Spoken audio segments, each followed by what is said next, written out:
एक समय की बात है। एक हरा भरा और सुंदर जंगल था। उस जंगल में एक मोर रहता था, जिसे अपनी सुंदरता पर बहुत घमंड था। उसके पंख नीले रत्नों जैसे चमकते थे, गर्दन सुनहरी थी और लंबी पूंछ इंद्रधनुष जैसी लगती थी। हर सुबह वो नदी किनारे एक चट्टान पर खड़ा होकर अपने पंख फैलाता और जोर जोर से कहता, देखो मुझे, इस जंगल में मुझसे सुंदर कोई नहीं, मैं ही जंगल का राजा हूं।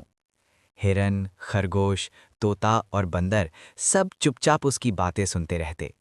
मोर आगे कहता, मेरे पंखों में हीरे जैसी चमक है, मेरी चाल शाही है, बारिश भी मेरे लिए नाचती है, मैं पैदा ही तारीफ पाने के लिए हुआ हूं। दूसरे जानवरों को बुरा लगता, लेकिन वे कुछ कहते नहीं थे।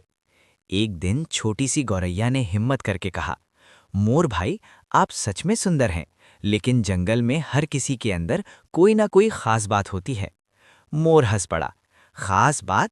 भूरे पंखों वाली चिड़िया और उछलते बंदर में क्या खास है? असली ताकत तो सुंदरता में है।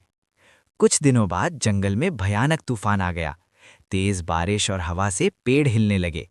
नदी उफान पर आ गई। मोर नदी किनारे कीचड़ में फंस गया था। तेज बहाव उसे खींच रहा था।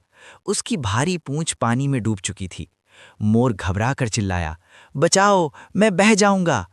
गौरैया ने शोर मचाया और सारे जानवर इकट्ठा हो गए।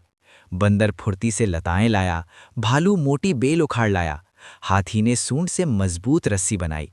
पहली बार रस्सी बह गई, दूसरी बार पत्थर से टकरा गई। मोर और डर गया। तभी चील चिल्लाई, हवा के साथ फेंको। तीसरी बार रस्सी सीधे मोर तक पहुंची।